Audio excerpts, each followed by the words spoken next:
आज के लेक्चर में हम लोग ज्योमेट्रिकल केसेस ऑफ कॉम्बिनेशन पर बात करने जा रहे हैं, जिसमें हम लोग ये सीखेंगे कि किसी भी प्लेन में अगर नॉन कोलिनियर पॉइंट्स यानी असंरेखीय अगर बिंदु दिए हुए हों, तो कुल कितनी सरल रेखाएं खींची जा सकती हैं, या अगर कुछ उसमें से कोलिनियर हैं और कुछ नॉन कोलिनियर हैं, तो ऐसे केसेस में कितनी सरल रेखाएं या स्ट्रेट लाइंस खींची जा सकती हैं।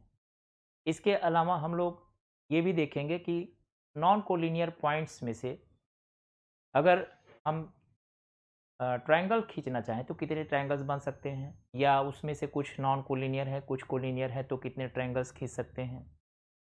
कितने हम लोग इस तरीके से स्ट्रेट लाइंस जो खींचते हैं, उस आधार पर हम लोग ये देखेंगे कि कितने किसी पैरेललोग्राम खींचे जा सकते हैं। अगर मान लीजिए हमको कुछ सेट ऑफ लाइंस दी हुई हों, एक set of line parallel line दी हो, दूसरी सेट ऑफ पैरेलल लाइन दी हुई हो, तो कुल कितने पैरेललोग्राम खींचे जा सकते हैं।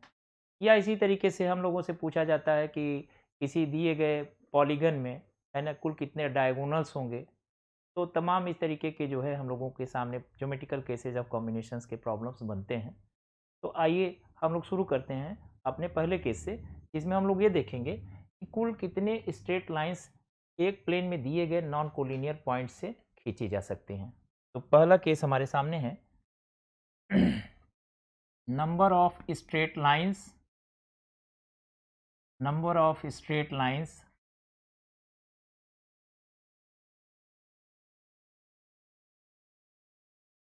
that can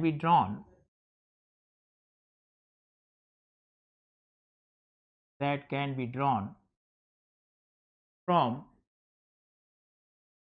n non-collinear points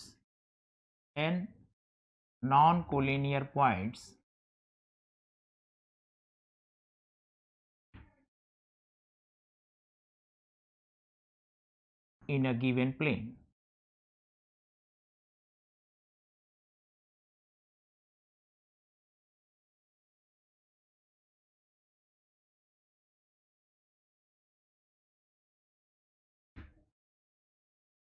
जैसे एक प्लेन है और उस प्लेन में कुछ पॉइंट्स आपको दिए गए हों। जैसे मैंने ये इस प्लेन में कुछ पॉइंट्स ले लिया, P1, P2, P3, P4 and P5। आप देखिए कि यहाँ पर हमारे पास 5 पॉइंट्स हमने ले रखा है और ये नॉन कोलिनियर है। नॉन कोलिनियर का मतलब होता है कि वे तीन बिंदु जिनसे होकर एक सरल रेखा नहीं खींची जा सकती, उसे हम लोग नॉन कोलिनियर कहते हैं, क्योंकि हर 2 पॉइंट से तो एक लाइन खींची ही जा सकती है। तो जैसे अगर आपको एक पॉइंट ये दे दिया, दूसरा पॉइंट ये दे दिया, तीसरा पॉइंट ये दे दिया, मैं आपको कह रहा हूँ कि ये 3 पॉइंट्स है, A1, A2, A3। क्या ऐसी कोई लाइन है जो तीनों पॉइंट से होकर गुजरे? नहीं ना। तो we can not draw any line passing through. अगर इन दोनों को कंटेन करोगे तो ये छूट जाएगा, इन दोनों को कंटेन करोगे A1, A2 को, तो ये वाला छूट जाएगा। अगर इससे खींचोगे तो फिर A3, A2 आएगा, A1 छूट जाएगा। यानी तीनों अगर आ रहे हैं एक ही लाइन पे, तो ये नॉन कोलिनियर बोले जाते हैं। तो ये पॉइंट्स हैं हमारे नॉन कोलिनियर। लेकिन अगर 3 पॉइंट्स इस तरह से हों, जैसे A1, A2, A3 इस तरह से हो कि इनसे होकर के एक ही लाइन खींची जा सकती है, तो इसे हम कहते हैं कोलिनियर। हिंदी में इसे कहते हैं संरेख और इसे कहते हैं असंरेख। तो पहले तो ये समझ लीजिए कि कोलिनियर और नॉन कोलिनियर का क्या मतलब है। और ये सभी पॉइंट्स एक ही प्लेन में होने चाहिए। जैसे ये हमारा बोर्ड है, तो ये बोर्ड हमारा एक प्लेन है ना, तो सारे पॉइंट इसी प्लेन में ही होने चाहिए। अब अगर मान लीजिए एक पॉइंट यहाँ ले लें, एक पॉइंट यहाँ ले लें, एक स्पेस में कहीं यहाँ ले लें, तो वो पॉइंट्स मैं नहीं बात कर रहा हूँ जो इस प्लेन के बाहर हो। ठीक है। तो अब इसी पर ये बेस्ड क्वेश्चन है कि नंबर ऑफ स्ट्रेट लाइंस, कुल सरल रेखाओं की संख्या, दैट कैन बी ड्रॉन, जो खींची जा सकती हैं, कहाँ से? From an non collinear points in a given plane. जैसे ये इस प्लेन में हमारे पास 5 पॉइंट्स हैं।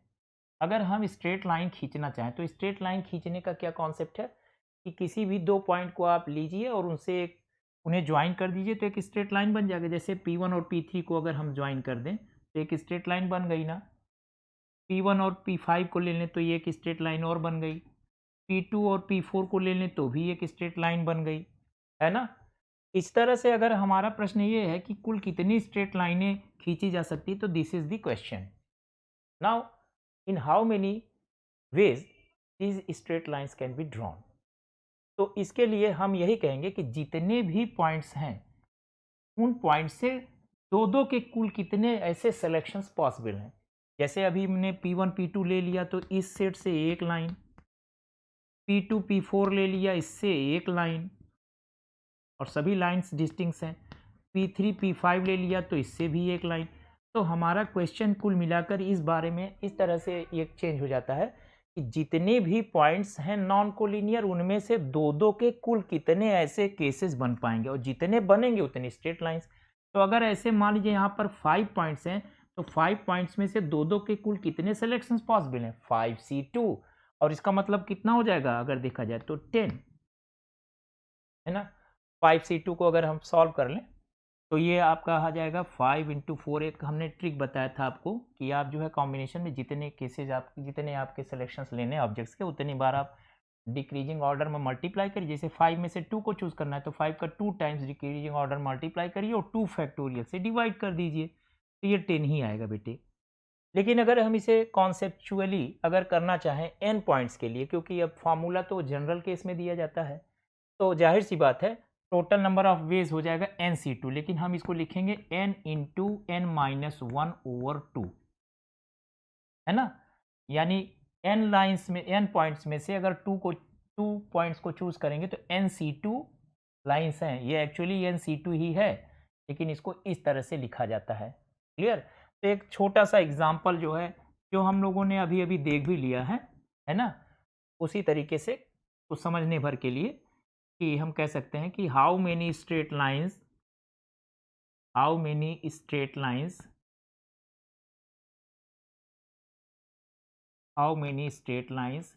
can be drawn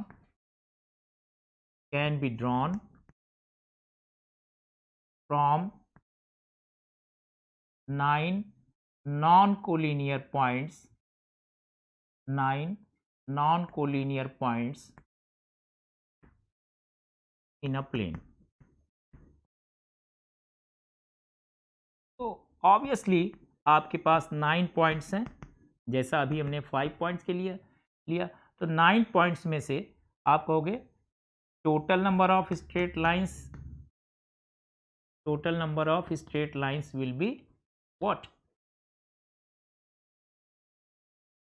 9 non collinear points में से 2 पॉइंट्स कितने तरह से चूज कर सकते हो, इक्वल टू 9C2।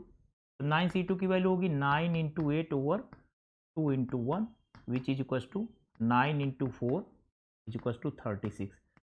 अब फॉर्मूला अगर इसको बेमतलब में ऐसे लर्न करने के लिए, याद करने के लिए ऐसा लिखा तो आप अपने दिमाग पर कोई बर्डन ना लें।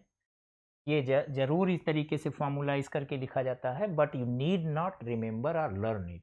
आपको ऑटोमेटिकली ये चीज़ें याद हो जाती हैं, आप इसको रटिए मत। अगर आप इसको रटेंगे तो आपका कॉन्सेप्ट लेने का कोई मतलब नहीं है, फिर ये चीज़ें फार्मूले आपके ऊपर हमेशा बर्डन हो जाते हैं कि हमको इसका फार्मूला याद करना, उसका फार्मूला, मैथमेटिक्स ऐसे नहीं आती है। ठीक ठीक है। तो आपको जो है ये इसी तरह से करना चाहिए, हम भी ऐसे ही करते हैं। हम ये कोई याद रख कर के थोड़े ना बैठे रहते हैं कि किस चीज़ में कितना फार्मूला क्या क्या है। फार्मूले आपको नो डाउट बहुत सारे केसेस में याद भी होनी चाहिए। कई बार होता है कि आपके पास समय कम होता है, तुरंत अगर आपके दिमाग में है तो आपने रख दिया, लेकिन हर जगह ये काम नहीं करता है। क्योंकि कोई स्टैंडर्ड प्रॉब्लम अगर नहीं है, ऐसी प्रॉब्लम है जो डायरेक्ट फार्मूला बेस्ड नहीं है, तो वहाँ पर ये आपका कॉन्सेप्ट ही काम देगा। क्लियर। और अगर आपको कॉन्सेप्ट पता है तो आगे के भी केसेज आप समझ पाएंगे, और अगर फार्मूला पता है तो एक फार्मूला दूसरे फार्मूले को जनरेट नहीं करता है, क्योंकि कॉन्सेप्ट से ही हर फार्मूले जनरेट होते हैं। क्लियर। तो अब अगला केस हम लोग इसके बाद अब करने जा रहे हैं, जिस केस में हम लोग नॉन कोलिनियर पॉइंट के साथ कुछ कोलिनियर पॉइंट्स को भी लेंगे। तो बच्चों इसी केस में अगला है number of straight lines that can be drawn from n points in a plane of which m particular points are collinear. अगर आपके पास n पॉइंट्स हैं प्लेन में और उसमें से m पर्टिकुलर पॉइंट्स कोलिनियर हैं, तो कुल कितने जो है नंबर ऑफ लाइंस खींची जाएंगी, nc2 माइनस mc2 प्लस 1। इसको आप लेकर के बिल्कुल परेशान ना हो कि ये कैसे जनरेट हुआ। आपको एक एग्जांपल से हम इसको दिखा देते हैं और आपको ये फार्मूला भी समझ में आ जाएगा और एग्जांपल भी आपका कर लेंगे आप। जैसे एक प्रॉब्लम हम लोग लेते हैं और प्रॉब्लम ये है,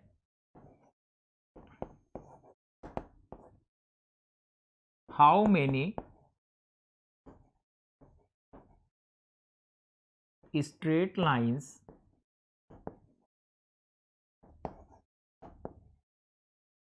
can be drawn from 9 points in a plane, 9 points in a plane of which 4 particular points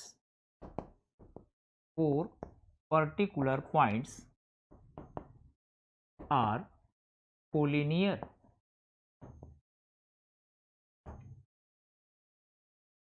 देखिए पिछले ही केस में आप लोगों ने 9 पॉइंट से कुल कितनी स्ट्रेट लाइंस खींची जा सकती हैं ये किया था, लेकिन सारे के सारे पॉइंट्स क्या थे, नॉन कोलिनियर थे। बट यहाँ पर क्या है कि 9 पॉइंट्स जो प्लेन में है उनमें से 4 पर्टिकुलर पॉइंट्स कोलिनियर है, 4 एनी नहीं, कोई 4 जो विशेष पॉइंट्स हैं वो कोलिनियर यानी एक ही लाइन में है। तो कुल कितनी लाइंस खींची जा सकती हैं, तो चलिए हम लोग इसको ऐसे समझते हैं कि मान लीजिए आपके पास 9 पॉइंट्स हैं, P1 P2 P3 P4 P5। देखिए हम लोग कोई 4 पर्टिकुलर पॉइंट्स एक लाइन में लेना चाहते हैं तो हम लोग क्या करते हैं, P4 P5 और आगे P6 और P7। अब जब कोई 4 हमें एक ही लाइन में लेना है तो हम 4 पॉइंट को एक लाइन में ऐसे ले लें, ये चारों से एक लाइन जा सकती है। जितनी भी लाइंस, जितने भी पॉइंट्स कोलिनियर होंगे उनसे एक ही लाइन जाती है। तो मैंने एक एग्जांपल के तौर पर P4 P5 P6 P7 को ही एक लाइन पे ले लिया और 9 पॉइंट्स है तो अभी हम 2 पॉइंट और बना ले रहे हैं P8 और एक ले रहे हैं P9।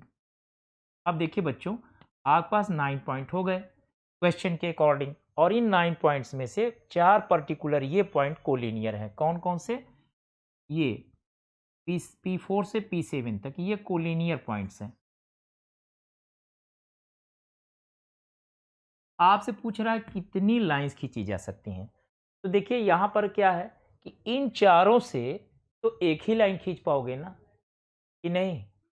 अब ये चारों जो है एक ही लाइन में है तो एक ही लाइन तो जाएगी, लेकिन अगर ये चारों नॉन कोलिनियर होती तो कितनी लाइनें खींच पाते आप, 4C2।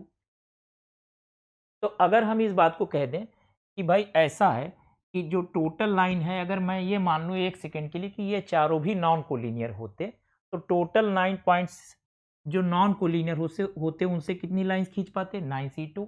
लेकिन अगर हम 9C2 आंसर दे दें तो सही होगा, नहीं होगा। क्यों, क्योंकि ऑब्वियसली इनमें से 4 पॉइंट ऐसे हैं जिससे एक ही लाइन जाएगी, जबकि आपने सभी 9 पॉइंट्स को नॉन कोलिनियर मान लिया है।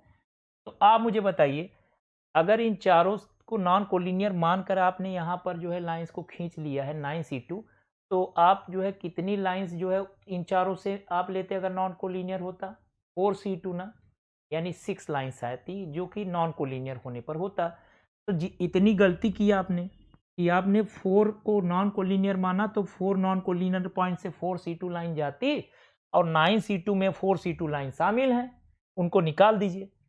तो उससे आपकी ये जो गलती आपने किया, इन सबको 9 पॉइंट्स को नॉन कोलिनियर मानकर 9C2 लाइन खींचकर, वो गलती आपने दूर कर ली कि 9C2 लाइंस टोटल होती अगर सब नॉन कोलिनियर होते, लेकिन चूंकि इन चारों से 4C2 लाइन इसमें जुड़ी हुई हैं, जो कि गलती कर दिया आपने, तो उतना निकाल दो।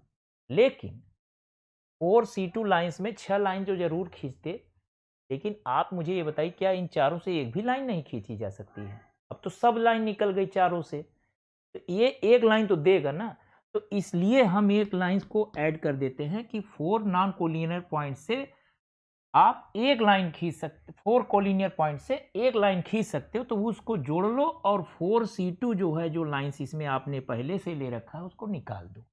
तो ये आपका जो है टोटल नंबर ऑफ लाइंस हुआ। अब यहाँ अगर आप देखें तो टोटल नंबर ऑफ पॉइंट कितने थे, या 9 था। जो 4 पर्टिकुलर पॉइंट कोलिनियर थे वो m है 4। तो ऐसे केस में आप देखिए जो ऊपर का फॉर्मूला है बिल्कुल ये फिट बैठ रहा है कि नहीं, NC2 माइनस MC2 प्लस 1, जहाँ n 9 है और m की वैल्यू 4 है। बाय द वे इसकी वैल्यू अगर आप देखें 9C2 की तो हो जाएगा 9 cross 8 upon 2 cross 1 minus 4 cross 3 upon 2 cross 1 plus 1। तो ये आपका आ जाएगा 2 4 जा 8 और 2 2 जा 4, तो यह आ जाएगा 36 minus 6 plus 1 is equal to 31। तो 31 स्ट्रेट लाइंस पॉसिबल हैं। तो 9C2 की वैल्यू आपकी आ गई 36 और 4C2 यानी 6 निकाल दिया आपने, 36 माइनस 6 हो गया 30 और प्लस 1, 31 लाइंस खींच सकते हैं।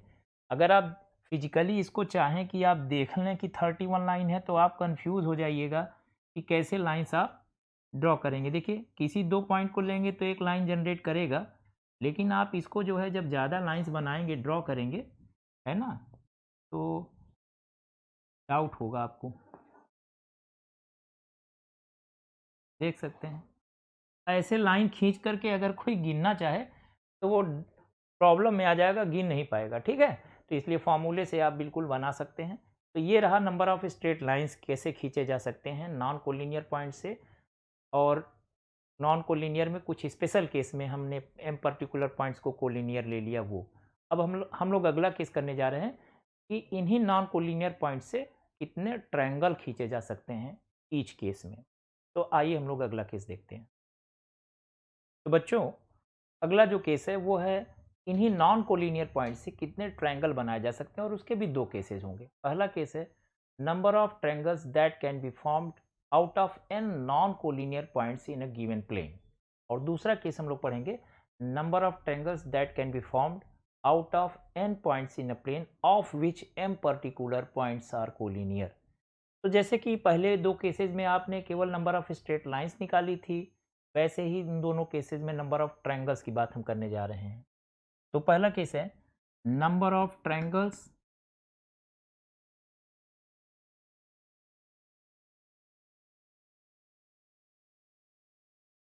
that can be formed out of n non-collinear points in a plane, and that is equals to NC3। हम लोग इसे लिख सकते हैं n minus 1 n minus 2 over 3 factorial, that means 6। अभी हम इसको लेकर के आगे एग्जाम्पल से दिखा देंगे। तो ये पहला है इसमें, और दूसरा है number of triangles that can be formed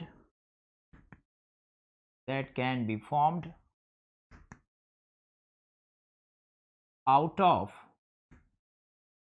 n non-collinear points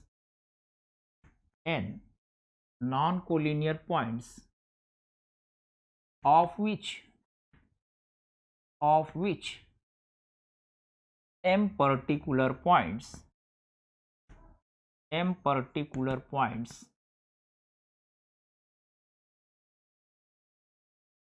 are collinear। तो ये हो जाएगा आपका NC3 minus MC3। Let us take an example based on these। जैसे हम आपसे कहें कि how many triangles can be formed, हम पिछले एग्जाम्पल को ही ले रहे हैं, out of 9 points in a plane in which, हम दो केसेस ले रहे हैं। First, all points are non collinear,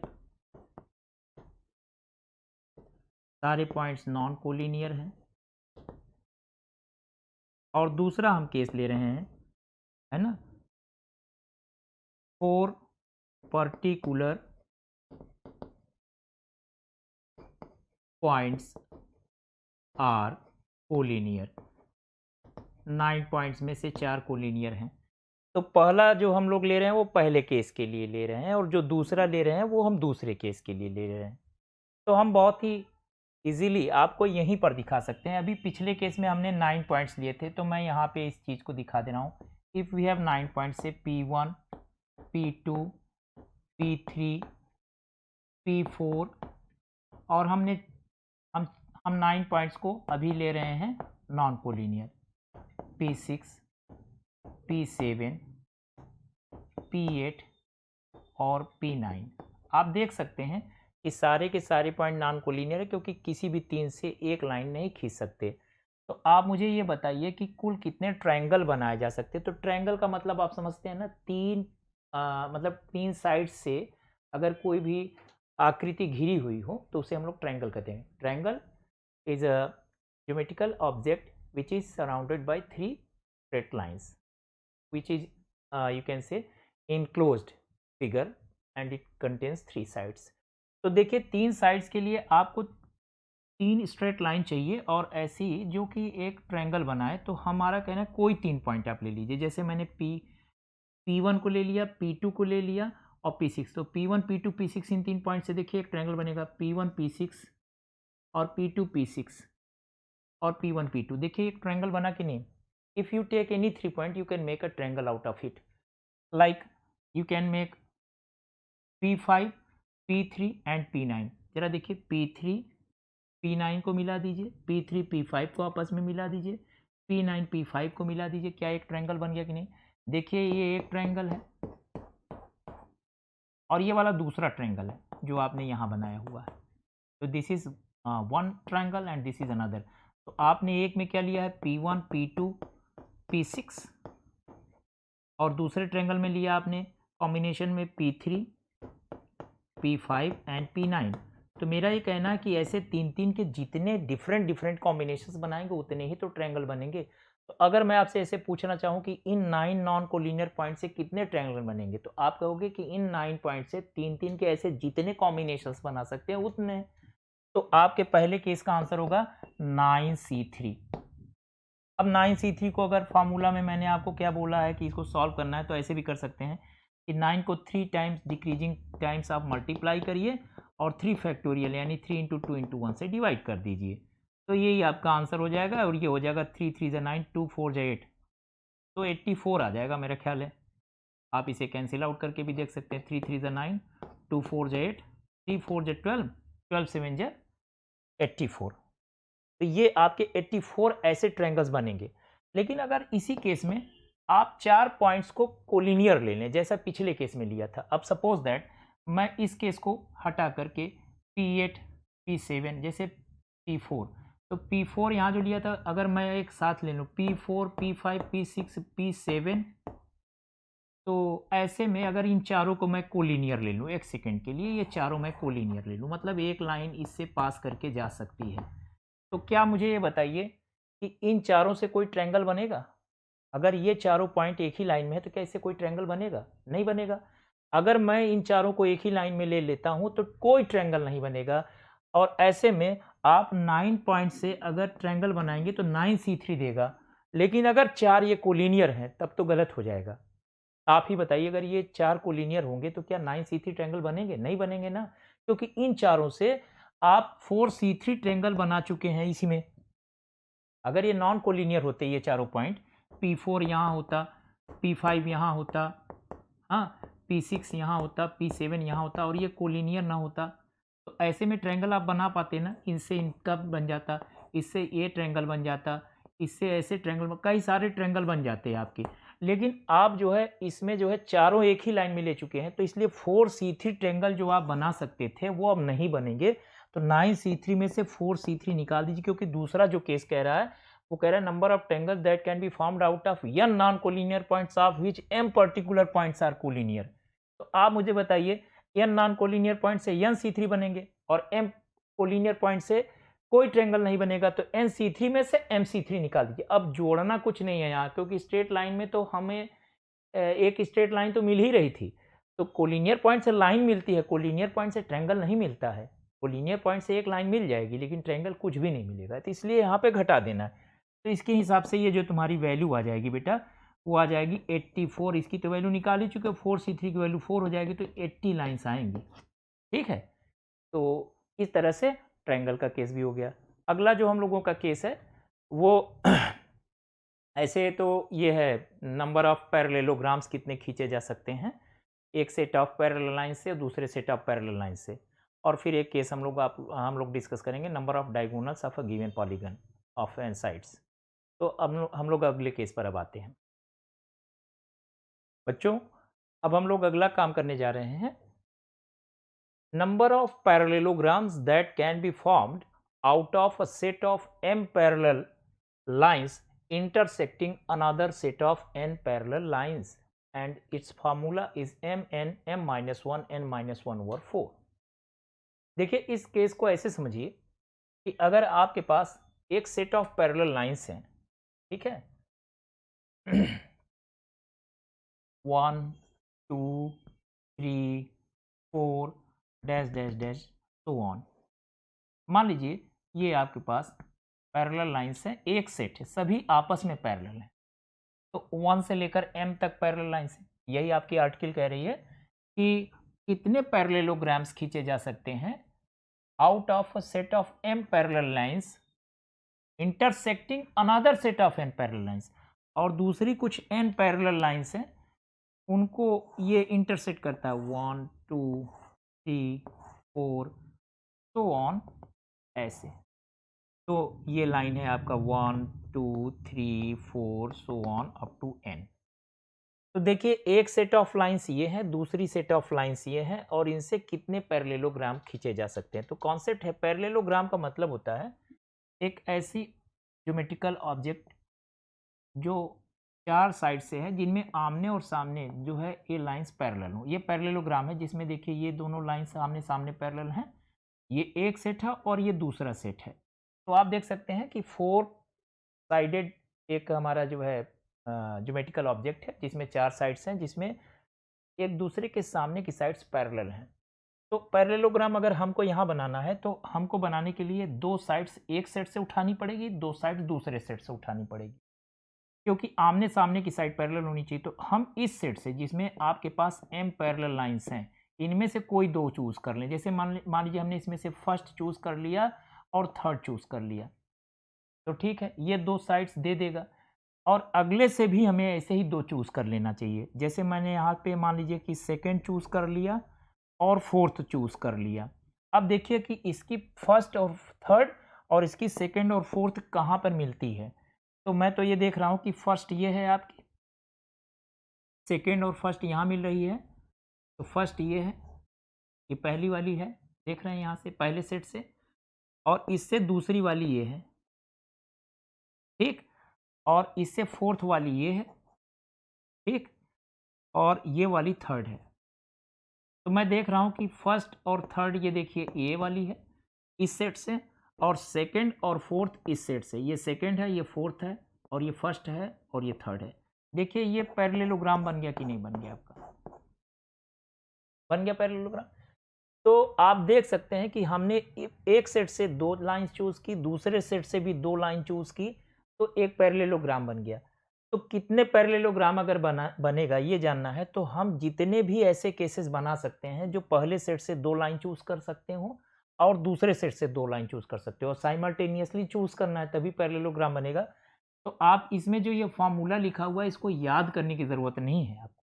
ये देखिए है क्या, तो आप कहोगे नंबर ऑफ पैरेललोग्राम्स। मैं इसका एक्सप्लेनेशन दे रहा हूँ यहाँ पे कि ये कैसे आपको करना है, ठीक है, क्योंकि फॉर्मूले में अभी अभी मैंने बताया कि उसको आप लर्न करेंगे तो आप कंफ्यूज होंगे।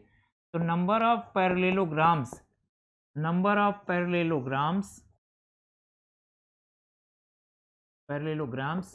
that can be formed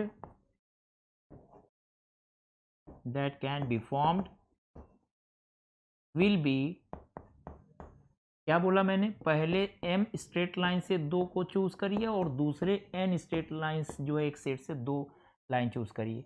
तो अब इसी को आप सिंप्लीफाई करिए। MC2 की वैल्यू क्या हुई, m into M minus over 2 factorial n into 2, और NC2 का क्या हुआ, n into N minus over 2। Simply वे ऐसे ही करते हैं हम, फॉर्मूले के हिसाब से आप MC2 को अगर आप ऐसे कहेंगे m factorial over 2 factorial into M minus 2 factorial, तो आएगा तो उतना ही, but it will take a little bit of more time. तो m into M minus 1 into M minus 2 factorial, फिर इससे ये कैंसिल आउट हो जाएगा, 2 फैक्टोरियल तो 2 ही हुआ, इंटू एम माइनस 2 फैक्टोरियल, तो ये कैंसिल आउट हुआ, तो आया कितना, m into M minus 1 over 2, तो ये तो उतना ही है ना, तो इसलिए डायरेक्ट लिख देते हैं हम। अगर आप इसको देखें तो एम एन एक साथ कर लीजिए, m minus 1 n minus 1 over 4, तो आपने देखा कि ये वही फॉर्मूला है ना। तो उम्मीद करता हूं कि ये आपको बात समझ में आ गई होगी कि ये फॉर्मूला कैसे आया। तो इस आर्टिकल को आपने समझ लिया। अब जैसे इस पर कोई क्वेश्चन पूछे तो क्या पूछेगा, यही कहेगा ना कि how many parallelograms can be formed by a set of 6 parallel lines, ऐसे कह दिया, by a set of 6 parallel lines intersecting another set of 3 parallel lines. मतलब यहाँ पर नंबर दे देगा, जैसे कहेगा एक सेट से मान लो 6 लाइन चूज कर लिए, मैं यही 6 मान लेता हूँ, चलिए 6 लाइन्स हैं, और अनदर सेट ऑफ 3 लाइन्स, तो मैं यहाँ पर आगे नहीं जाता हूँ, इसमें 3 ही लाइन्स हैं, चलिए खत्म करिए। तो इससे 3 ही लाइन है यहाँ तक 1 2 3, तो क्या होगा 6C2, 6 में से 2 चूज करिए, इंटू 3C2, बस आपके आ गया। ये 6C2 की वैल्यू कितनी हो जाएगी, 6 into 5 upon 2 into 1, cross 3C2 की वैल्यू 3 इंटू 2 अपॉन 2 इंटू 1, तो क्या हो जाएगा, ये 2 से 2 कैंसिल, 2 3 जा 6, 15 into 3 equals to 45, that's it. तो न्यूमेरिकल वैल्यू अगर दे देगा तो फिर आप उसमें न्यूमेरिकल वैल्यू रख लीजिएगा। तो ये जो है कुल मिला करके आपका नंबर ऑफ पैरेललोग्राम्स इतने आप खींच सकते हैं, किसी भी एक सेट ऑफ पैरेलल लाइन को दूसरे सेट ऑफ पैरेलल लाइन से इंटरसेक्ट कराने पर, ये आपने सीखा। अगला जो हम लोग सीखने जा रहे हैं वो है number of diagonals of a N sided polygon. तो आइए हम लोग देखते हैं कि नंबर ऑफ डायगोनल्स कैसे जान सकते किसी भी पॉलीगन के। बच्चों, अगला हम लोग जो केस करने जा रहे हैं वो है number of diagonals of N sided polygon, यानी एन भुजाओं के एक बहुभुज से कुल कितने डायगोनल्स खींचे जा सकते हैं। अब जैसे एक एग्जांपल से हम लोग इस केस को देखते हैं। ये फॉर्मूला अगेन आपके सामने एन एन माइनस 3/2, इसको आप केयर ना करिए, आप देखिए कि किस तरीके से हम लोग इस केस को समझते हैं एक एग्जाम्पल से। हम एक एग्जाम्पल लेते हैं और उसमें हम ये पूछते हैं कि हाउ मेनी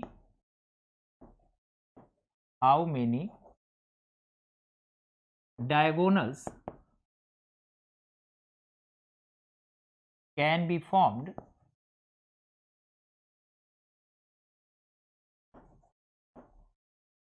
या बेटर ये हो कि how many diagonals are there, है ना, ऑफ पॉलीगन ऑफ 6 साइड्स।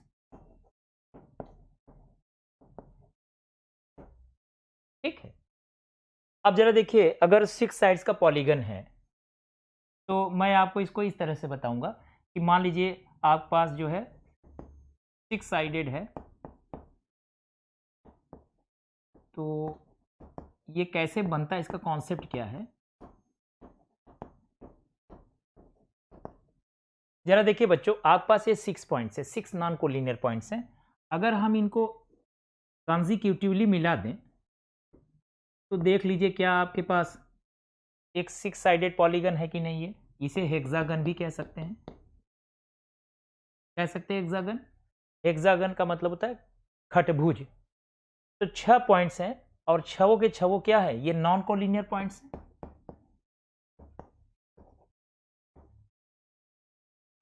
तो मेरा ये कहना है कि अगर 6 नॉन कोलिनियर पॉइंट्स को अगर आपस में मिला दे तो इससे क्या बन रही है, साइड्स बन रही है। क्लियर। हमसे कहा जा रहा है कि कितने डायगोनल है, तो डायगोनल कौन होंगे, अगर किसी भी दो वर्टिसेज, अभी देखिए वर्टिसेज का काम करेंगे, तो ये जो डायगोनल है इसको निकालने के लिए देखिए इसके 6 नॉन कोलिनियर पॉइंट्स को अगर आपस में कंजिक्यूटिवली माने क्रमागत मिला दे तो आपको क्या मिल जाएगा, एक हेक्सागन मिल जाएगा।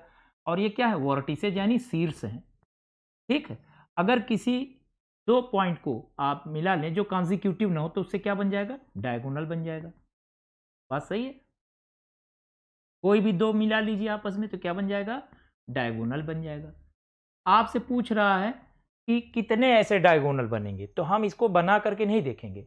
हम देखिए एक बात बता दें आपको कि अगर इन 6 नॉन कोलिनियर पॉइंट्स या इन 6 वर्टिसेज में से किसी दो को अगर हम ले लें तो कितने तरह से ले सकते हैं, 6 C2 वेज में, तो उनसे या तो साइड बनेगी या डायगोनल बनेगा। बात सही है कि नहीं, आप बताइए इसका सॉल्यूशन कैसे करेंगे। आप कहेंगे टोटल नंबर ऑफ, ठीक है, sides plus diagonals is equal to 6 C2। बात सही है, अगर 6 पॉइंट से किसी दो को मिला लीजिए तो या तो साइड बनेगी या क्या बनेगा, डायगोनल बनेगा। तो हमारा कहना है कि टोटल साइड्स जितनी है और टोटल डायगोनल जितने हैं वो 6 पॉइंट्स, ये जो भी हैं वर्टिसेज हैं, इनमें से किसी दो को आप मिला दीजिए तो आपको साइड मिल जाएगी और डायगोनल भी मिल जाएगा। बात सही है।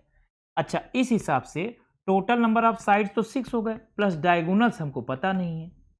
बोलिए पता है, डायगोनल्स नहीं मालूम है, इक्वल टू 6 C2। तो डायगोनल्स कितने हो जाएंगे बेटे, डायगोनल्स हो जाएंगे हमारे 6 C2 माइनस 6।